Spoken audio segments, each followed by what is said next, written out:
So, hi Samir, thank you so much for having the conversation with us. And thank you for giving us a reason also to support somebody in the finals today because there was nobody Indian after the quarterfinals here. Yeah. Right. So, let's start with you first, okay? How are you? I mean, how do you feel in India? Are you coming for the first time or in Indore specifically? No, I have my dad's brother lives in Indore, so I've been here twice before. So whenever we visit India as a family, we make sure to stop here. Alright, so you come very often? Yeah, we came, not since COVID, we came in 2019. I played a junior tournament in Delhi. And then before that, we'd visit every two or 3 years, every 2 or 3 years. To India or to Indore? To India. And Indore, most trips to India we'd come here. So, Alright. yeah. So your family was from India and when they moved to US? Yeah. My dad was from Calcutta, Sam, and then my mom was from Hyderabad. And then they studied in the US. So your roots are from Indore and Andhra Pradesh. Yeah. So you know the languages? Very little. So what was the time you guys went there, moved to US entirely? You were born there, right? Yeah. So your father moved there or before that? Yeah, my mom and dad were moved to the US to study, and then they met there, and they started working, and so yeah. So you were born in the city and I was born in New Jersey. New Jersey. Yeah, and I've been born and raised there. And so what was the first time you started playing tennis? Which age and I how did you started- actually fall in love with tennis after that? Yeah, I played a lot of sports growing up. I played soccer, tennis, baseball. My dad, he has a group of friends that he plays with long before I was born, and they've been playing for over 20 years. And when I was younger, I used to go and I'd play with him after. And I was just drawn to the individual aspect of the sport, the competitiveness. I preferred it to team sports. I don't know, I liked it being in my control. But yeah, I think over time I just grew to love tennis more and more, and then I told my parents I want to focus just on tennis when I was around 12, and from there on, yeah, it's just... So you think like, for example, these days in India, those who want to become sport, they entirely focus on one sport, but do you think playing different sports at that time actually helped you in this sport tennis as well, both in terms of fitness or... Yeah, definitely. I think playing other sports gives you a good, overall kind of basis for what you like, what you don't like. Like for example, soccer, I think that helped me with my footwork for tennis, and then baseball, I think that helped me with my hand-eye coordination. So I think, and also I loved sports growing up. I still follow soccer a lot. I watch NFL football, so I liked a lot of different sports. So it's tough to give your all to many different sports. I think at some point you have to focus on some. But I think it's a good experience to play. We have seen similarly for other great players, like Rafa used to play soccer, and eventually they have at point of time have to focus on one sport, right? Yeah. Around 12 age, that was yours to entirely focus on the sport tennis. Yeah. My dad, I wanted to keep playing others, but my dad told me, you don't want to be a jack of all trades or a master of none. So he said, you should focus on one. So I said, okay, I'll play tennis. Nice. So then you played for how many years before you won your first Grand Slam, right? You won in 2021. Yeah, I started at 6 years old. I played some tournaments here and there. I'd say it picked up a lot when I was 10, 11. I started doing well in some local regional tournaments. And I just kept climbing the ladder a little bit. Played some regionals, started playing some nationals. Got some exposure to good players, went to some USTA camps, played with other players. So I think, as the age, as I got older and older, I kept developing up the ladder. And I think tennis, your results are very black and white. I think the rankings show how you're doing, and there's a lot of metrics to kind of see how you're doing. And I think I was showing good progress, so my parents continually pushed me. So I think it was a good track. So were you a prodigy from the beginning itself? Like for the first time you played tennis in 1 year itself, or some small field itself, you thought I'm really good at it? I think I was always pretty good. Like I was from a young age. I don't think I had like a moment where I really got much better. I think I was always talented, but I think obviously some ups and downs. But generally, I think I was always pretty good in my age group. So in tennis itself, or all the sports you were good at? In tennis, I'd say I was good at most of the sports. I like for example baseball. I was good, but I didn't practice that much. The swing was like messing up my tennis swing. My tennis swing was messing up my baseball swing. So like I think as the levels got higher in the other sports, it was tough for me to keep track with like stay at the best because I was relying on talent a lot. I think instead of putting in extra work. And I think I dedicated all that time to tennis. So I think that but no, I think overall it was a good decision to choose tennis, and I enjoyed it the most. So for the first time when you won Wimbledon, I mean, it was a great achievement, right? In general itself. So how was that feeling? I mean, you can just imagine, right? Someone winning a Grand Slam. Yeah, it was good. It was a long time ago now. It's like 3 years ago. Almost, yeah, 3 years ago. But no, it's still a surreal moment. Nothing but good memories there. It's a great achievement to look back on, and reminisce. But I think it's also important not to rest on that achievement and let it lead to some more achievements. I think earlier I would see the title as, oh, you won Wimbledon, you're set, but in reality you have to keep producing results, and you have to keep and it's just juniors, pros is a completely different game, so it's about adjusting to this level and continuously getting better. So you think you have improved significantly higher since then? I think so. I think I had some injury troubles right after Wimbledon. I had a bad elbow issue. I broke my wrist. I had some just miscellaneous injuries, which kind of hampered my progress a little bit. And then I went straight to college. I just didn't play many matches in 2022, the year after. But then I slowly started finding it in college. I think it's just overall, I think now I'm in a pretty good place. I think I'm playing good tennis. I'm happy with my game. I'm doing good training at Tennis University in Germany. I think the coach there, Waske, he really knows how to get the best out of me. So I'll continue with that. I think I think for now I'm on the right track, but I think for a couple of years there, or just 2022 into 2023, it was a little tough for me trying to find my game, trying to find the results in pros. Alright. So going a step back, I want to ask that after Wimbledon you joined Stanford, right? Yeah. So how was the process like? I mean, because there's so many people in India who are also dreaming to go to US tennis, and so you went to Stanford. You were a world number 2 in juniors. Yeah. Right. So only that on the basis of that you went to Stanford, or you were also good at academics, which I've heard that you were like your SAT score also matters. Yeah. I think like Stanford or just any elite academic schools with also good tennis program, I think they value both. You need to be getting results on court and have good tennis credentials, and you also need to, on the academic side, you need to be fulfilling your end there. You need to have a good GPA. You need to take AP courses. And their profile matters. Yeah, I think in that definitely in that aspect. Like a school like Stanford, you need good grades. You can't get anything because otherwise the coach can push your application, but admissions won't give you a spot if your grades are not. So you were always good at studies from the beginning or what?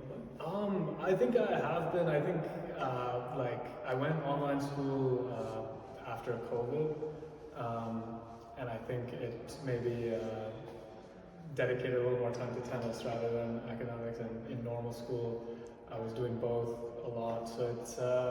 I think I have always been pretty good, but I think it's just about dedicating time to each. And for example, when I was studying for the SAT, there were days where I couldn't practice as much because I needed to study, and vice versa. Sometimes when I'm at a tournament and a lot of matches, I don't have as much time to study. So it's like a give and take sort of thing. But I think managing time and making sure you're on top of both is very important. So you were very sincere, I could say.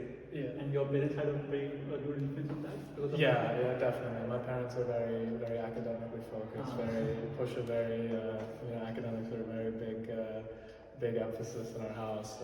My parents, they came here and studied and worked. And my sister is getting her master's, and she's studying very hard, so maybe I'm a bit of like the Oh God. unconventional You- member of the family, but Typical Indian family. yeah, typically, yeah. But on the other side, my dad he studied a lot, but he's also a big sportsman. He loves tennis, he loves cricket. He grew up playing soccer he played soccer in college, so so there's two sides of it. Yeah. He on one hand he's very academically focused, but on the other hand he pushed me in tennis. He loves sports, so it's a good balance. That's very nice. So it's been like 2 years in Stanford for you? Yeah, this is my third year. So I don't understand. So, what we used to think that Caution doesn't allow you to play tournaments when you are there. How come it's allowed now? No, I think I think it's always been allowed, at least for me. It's more about like the coach, Coach Goldstein, Coach Coop, our new volunteer Harrison, Adams. They're very supportive of playing pro tournaments during school. They want you to go out and get that experience and see how you stack up. But I think the biggest thing is just futures take up a whole week, and you miss school for a week. You have to catch up on work. It's like you have to notify your professors. It's not easy because we do 10-week quarters. So if you already miss a week, it's like and you're probably gonna miss weeks for college matches or other matches. So it's like it's just a lot of school to miss, and it's not easy because some classes are attendance. How do you manage now? I mean, you're playing Germany, was saying. This was over winter break. So we're on winter break. So I'm going back to school after this. But yeah, we're on winter break. So I trained 2 weeks in Germany, and then I came here. This fall I played 2 futures. So I missed 2 weeks of school. But it's just tough. You have to make up the work. You have to do assignments on the road. So you doing it right now also?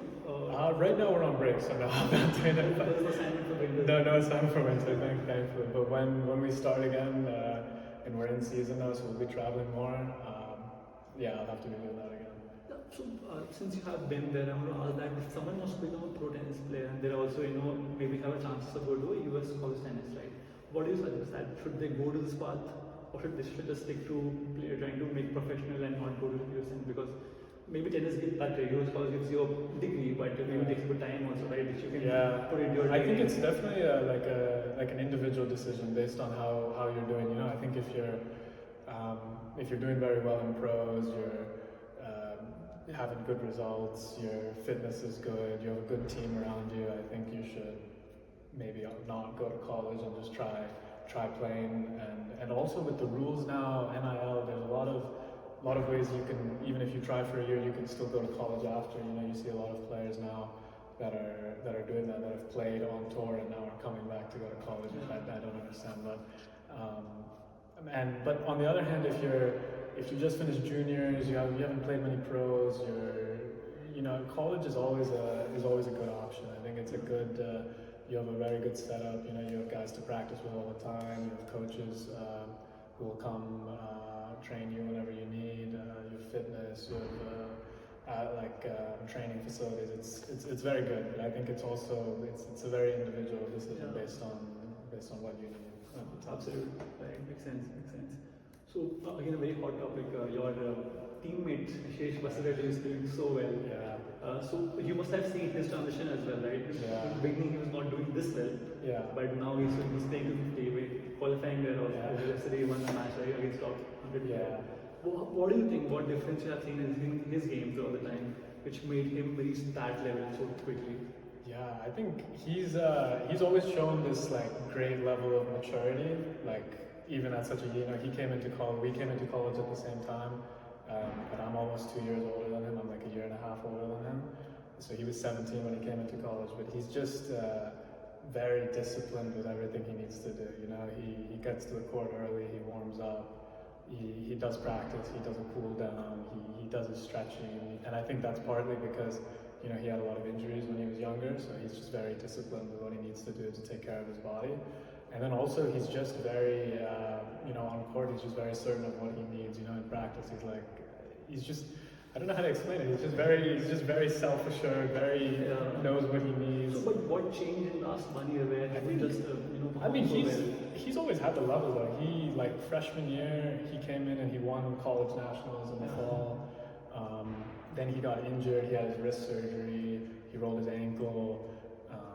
Maybe in the summer he cramped a little bit, I don't know, some results. But I think he's always had the level. I don't think he's had like a, maybe now his game is a little more refined for the tour, I think, because he's played a lot of matches, he's gotten a lot of experience, but I think, you know, his level has always been there. I think he just made some small improvements here and there, maybe on his serve. His backhand's always been world class, his return's always been amazing. So I think, I honestly think it was just a matter of time before he made this jump. I think he just needed more matches and needed to just stay healthy for a prolonged period of time. So, I mean, just a follow-up question on that. As a teammate, I mean, he has been with you, now he's playing so well. Is there any sort of jealousy which ever comes inside, or what, envying? Yeah, I hate that.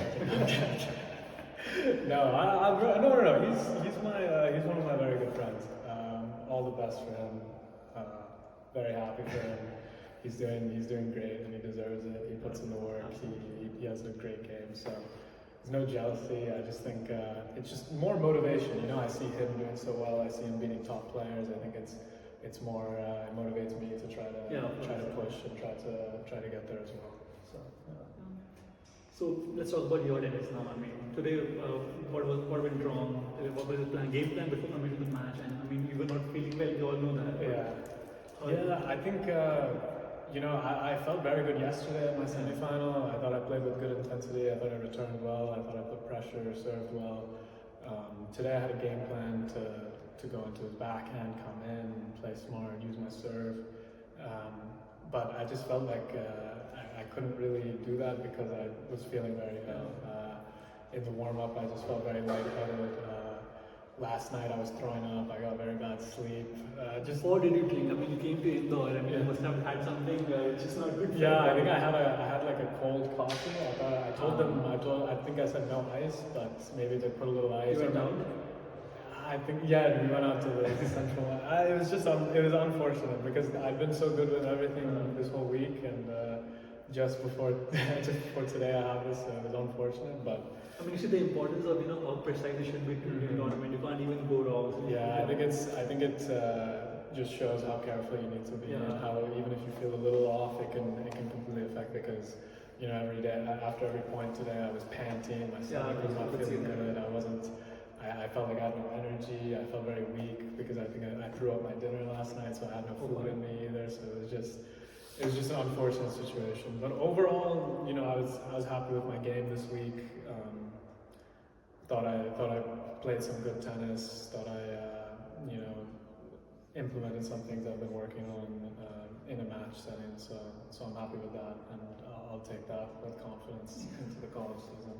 So before coming to this tournament, you had some saying that you have some game plan, and what exactly were you trying to achieve in this tournament? You had a aim that you want to improve this particular thing and work on this particular thing, which actually went well before this round.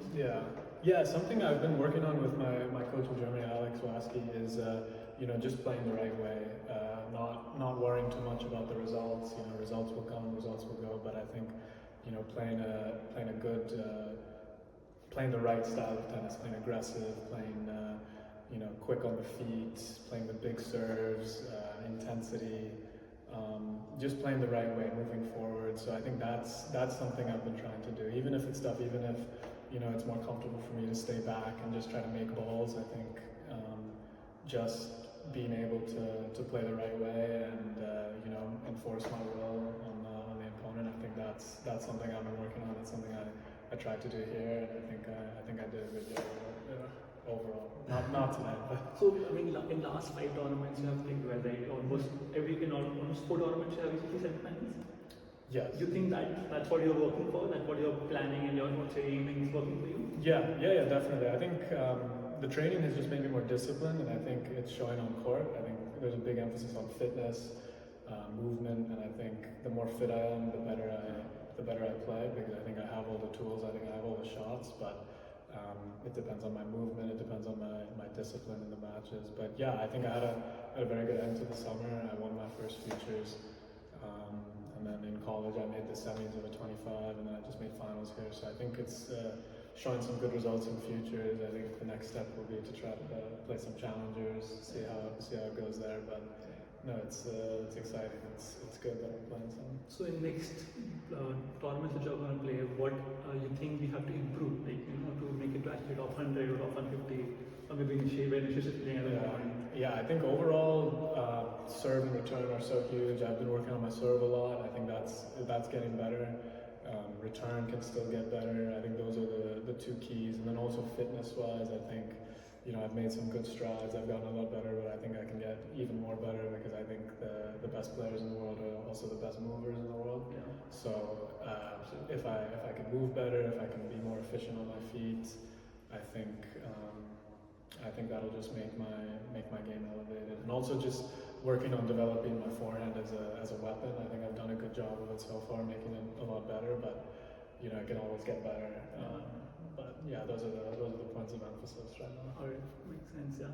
So what's your plan for the entire year coming year? You're playing more challenger. You're playing more futures. Yeah, I'm right now going back to Stanford to do. That's why you're not playing Bhopal and. Yeah, I have to go back, but I'm doing the college season. Maybe sprinkle in some challengers here and there if I can, or futures. Whatever I have time for. I have to look at the schedule and see what I can play. And then for the summer, definitely we'll look at playing some challengers, playing some futures. Maybe just see how my level is, see what I can do. But no, I'm looking forward to it. I'll be playing in the summer and then hopefully throughout into the fall. And yeah, it'll be fun. That's great. Okay, towards the last segment, we normally ask a rapid fire question to everyone. I have a few questions which you can just tell them about you. So let's start with your hobbies. What's your hobbies apart from tennis? I like playing chess. Playing chess. Playing chess. Oh, that's great. Yeah. So recently in India. Yeah, Nishesh, not Nishesh. No, what's his name? I forgot the name. Mukesh. I saw that. Yeah.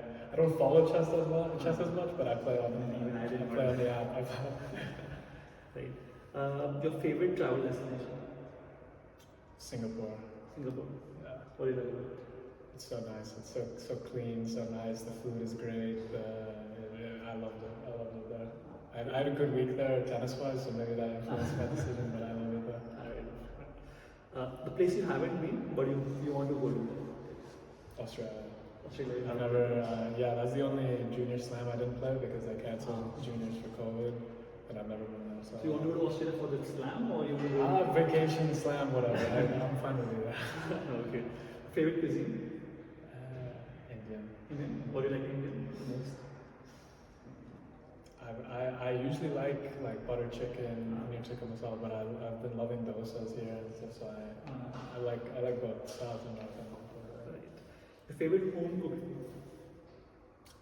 Dal rice with tindo. It's very good. It's like my mom makes it. It's comfort food. Yeah, comfort food. So dream opponent? Federer. What do you want to say? I can't play him anymore, but that would be. Just practice it. Yeah, he came to Stanford. I didn't get to practice with him, but he was on court with us. He talked to all of us. It was Yeah, I saw your Instagram pictures. Yeah. Your favorite playing surface? Grass. Grass is the favorite. Yeah. Your grass courts in Stanford? No, I haven't played on it too much, but that's definitely my favorite surface. So you have been much Wimbledon as well. Yeah. The toughest opponent that you have played till now?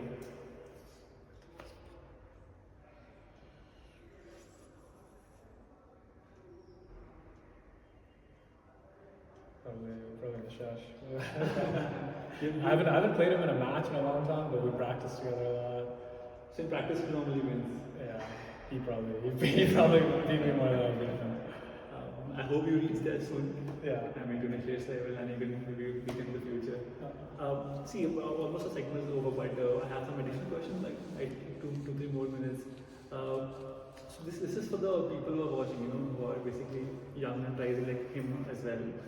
So what do you think is different in the US maybe from India in terms of training, in terms of coaching, and how big the financial aspect also plays in the picture? Yeah. I think overall tennis is a pretty expensive sport. Yeah. To get equipment, to get coaching, to get other players, to play. I think maybe just accessibility to courts is just a little better in the US. There's public courts everywhere. it's easy to get friends and stuff. It's still expensive to a degree if you want to enroll in an academy, if you need coaching, but I think it's more accessible. I think in India, I don't know, maybe I haven't heard of it, but in India it's in India, I think from what I've heard, you need to be a member of a club or to access courts and stuff. But also, I think I wouldn't say I don't know enough about the coaching here, but I know recently there's been a lot more players from India coming up. I was training with Aryan Shah in Germany, and he's been doing well.